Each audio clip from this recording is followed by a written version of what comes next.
नमस्कार. दक्षिण मध्य क्षेत्र सांस्कृतिक केंद्र नागपूर आणि waste zone culture centre Udaipur यांच्या संयुक्त विद्यमाने ऑक्टेव्ह 2025 केंद्राच्या परिसरातच आपण आयोजित करत आहोत. येत्या 9 ऑक्टोबरपासून 12 ऑक्टोबरपर्यंत हा कार्यक्रम असणार आहे. संध्याकाळी 6 वाजेपासून रात्री 9 पर्यंत कार्यक्रम असेल. या कार्यक्रमाचं वैशिष्ट्य म्हणजे ईशान्य भारतातील 8 राज्यांचा याचा समावेश आहे आणि ईशान्य भारतातील राज्यांचा भारताच्या इतर भागांशी संपर्क असावा, तिथल्या संस्कृतीला समजण्याचा एक प्रयत्न आणि इतर भारतवासियांपर्यंत त्यांची संस्कृती पोचावी या हेतूनं संस्कृती मंत्रालय, भारत सरकार यांनी हा ऑक्टेव्ह कार्यक्रम आयोजित केला किंवा प्रकल्प केला आणि दरवर्षी हा ऑक्टेव्ह कार्यक्रम होत असतो वेगवेगळ्या ठिकाणी.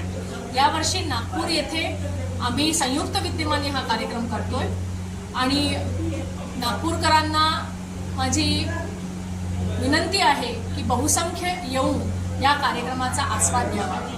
कार्यक्रम खुला आहे, याला कुठल्याही प्रकारची फी आकारलेली नाही, कुठल्याही प्रकारचं शुल्क नाही. शिवाय या कार्यक्रमात 20 विविध प्रकारचे हँडीक्राफ्टचे स्टॉल्स पण आहेत, जिथे नागपूरकरांना ते बघता येईल, त्यांची कलाकुसरी बघता येईल आणि ते विकतही घेता येईल. ईशान्य भारतामध्ये बांबूच्या संदर्भात जे काही कलाकुसर निर्माण होते त्याच्याबद्दल कायमच एक उत्सुकता असते की कसं बनवतात, काय असतं. तर त्यासाठी एका शिबिराचं सुद्धा आम्ही आयोजन केलेलं आहे.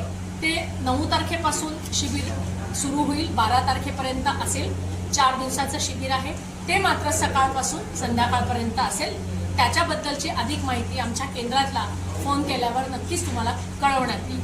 तर इच्छुक लोकांनी त्याला आपली नोंद करावी आणि त्याचा आनंद घ्यावा. आणि छत्रपती महाराजांच्या किल्ल्यांबद्दल नागपूरकरांना सांगायला अत्यंत हर्ष होतो की 29 आणि 30 सप्टेंबर रोजी युनेस्कोने छत्रपती शिवाजी महाराजांचे जे 12 किल्ले जागतिक वारसा यादीत समाविष्ट केले, त्या निमित्ताने आम्ही 29 आणि 30 सप्टेंबरला किल्ला बनवण्याची कार्यशाळा आणि स्पर्धा अशी घेतली होती. त्याच्यात छत्रपतींचे 12 किल्ले आणि 12 शाळा अशा या हेतूनं त्यांना समाविष्ट केलं आणि हा प्रयोग किंवा हा उपक्रम आम्ही नागपूर आर्ट कॉलेज बरोबर संयुक्त विद्यमाने केला. त्याच्यामध्ये नागपूरच्या 12 शाळांनी वेगळे एक किल्ले तयार केले. त्याचं प्रदर्शन आम्ही 7 तारखेपासून खुलं करणार आहोत. तर 7 ते 17 असं 10 दिवसासाठी किल्ले बघता येणार आहेत. तर तुम्ही जरूर या. ऑक्टेव्ह बघायच्या थोडासा आधी या, म्हणजे किल्ले बघून आणि ऑक्टेव्हमध्ये तुम्हाला जाता येईल आणि दोन्ही कला आनंद घेता येईल. आणि ते पण निशुल्क आहे? ते पण निशुल्क आहे. प्रकार आणि कलाकारांचा समाविष्ट आपण करतो. तो 10 दिवसाचा असतो, 4 दिवसाचा. 8 राज्य आहेत, 8 वर्ण ऑक्टेव्ह झाला. पहिल्यांदाच आपण घेत आहे. हर साल उसकी सिमिलैरिटीज होती है. हर साल आयोजन होता है. नहीं, पहला ही साल एग्जीबिशन जी हर साल आयोजन होता है. तो इस बार क्या खासियत है? कुछ नया और ऑरेंज सिटी का तो अभी समय है, उसकी जब भी स्पेशलिटी होगी हम जरूर बताएंगे. ये ऑरेंज सिटी क्राफ्ट मेला से बहुत अलग है.